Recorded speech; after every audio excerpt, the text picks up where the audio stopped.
Ratio होते, एक होते कुछ प्रोफेशनल इन्वेस्टर और कुछ होते हैं तो आपको 99,280 की ही इन्वेस्टमेंट आपको मिलेगी क्योंकि 0 एरर रेट। तो हेलो गाइस, आज मैं लेकर आ गई हूँ आपके लिए एक और नई वीडियो जिसके अंदर हम बात करने वाले हैं कि म्यूचुअल फंड बेस्ट है या ETF।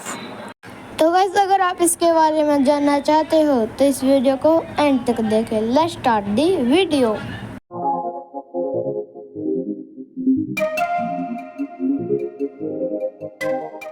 तो गाइस, इसके बारे में जानने से पहले आपको जान लेना चाहिए कि म्यूचुअल फंड होता क्या है।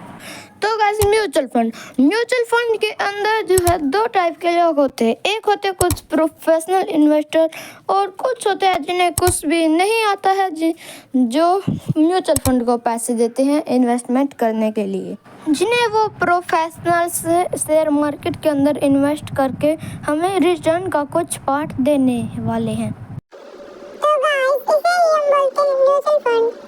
तो चलिए अब हम जान लेते हैं ETF के बारे में। ETF के बारे में आपको बताएंगे पुष्कर ठाकुर से। तो आपको तो सिंपली करना क्या, आपको YouTube ओपन करना है, वहाँ पर सर्च करना what is ETF by Pushkar Thakur और जो आपको वीडियो मिलेगी आपको उसे देख लेना है, जिससे आपको पता चल जाएगा कि ETF क्या होता है। तो गाइस, चलिए अब हम हमारे टॉपिक पर आ जाते हैं। तो गाइस, हमें इसके लिए सबसे पहले ओपन करना होगा टिकट ऐप।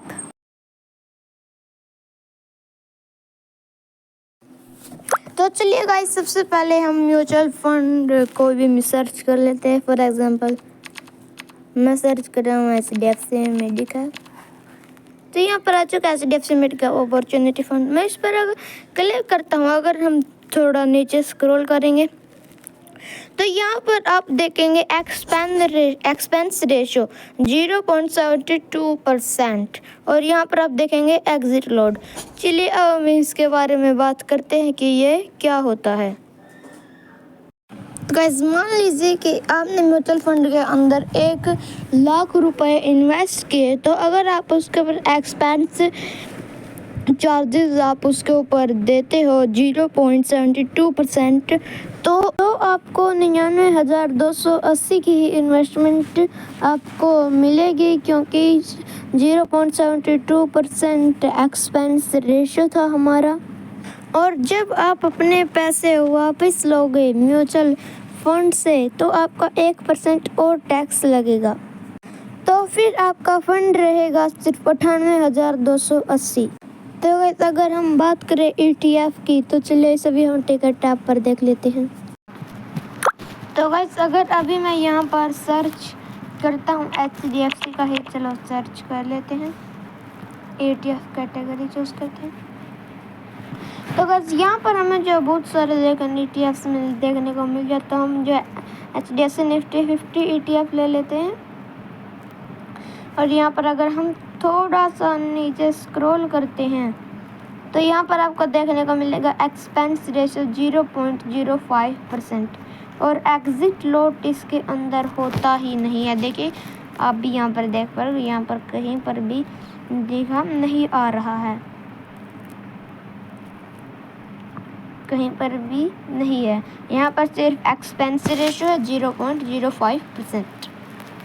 तो गाइस, चलिए अब हम इसकी बात करते हैं। मान लीजिए कि आपने ETF के अंदर 1,00,000 रुपए इन्वेस्ट किए और आप उस पर 0.05% का चार्ज देते हो, तो आपके पास जो है 99,950 रुपये आपके इन्वेस्टमेंट तब भी रहेगी।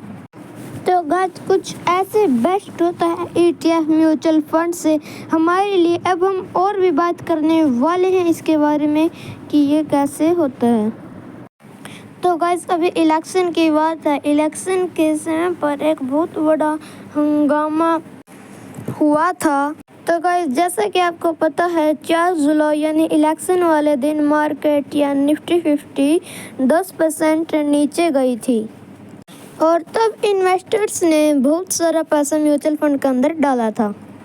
तो गाइस, फिर तब बात आती है एरर रेट की। आप अक्सर देखती होगी, अगर आप म्यूचुअल फंड के अंदर आज पैसे इन्वेस्ट करते हो तो वो कल या परसों इन्वेस्ट हो गए, मतलब म्यूचुअल फंड के पास कल या परसों वो पैसे जाएंगे।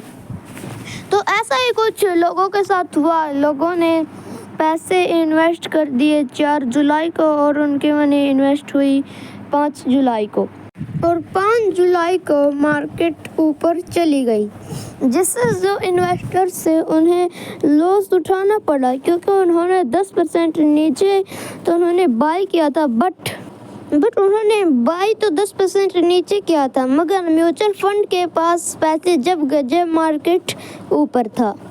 तो गाइस इसे ही हम बोलते हैं एरर रेट, जो मिलता है हमें म्यूचुअल फंड के अंदर हाई और ETF के अंदर लो। तो गाइस अभी तो मैं सिंपली आपको ये कहना चाहता हूँ कि जो ETF हो ये म्यूचुअल फंड से अच्छे होते हैं। अगर गाइस आप इसके ऊपर डिटेल में वीडियो चाहते हो तो कमेंट करना। तो गाइस चलिए आज की वीडियो को हम यहीं पर ख़त्म करते हैं, मिलते हैं अगली वीडियो में।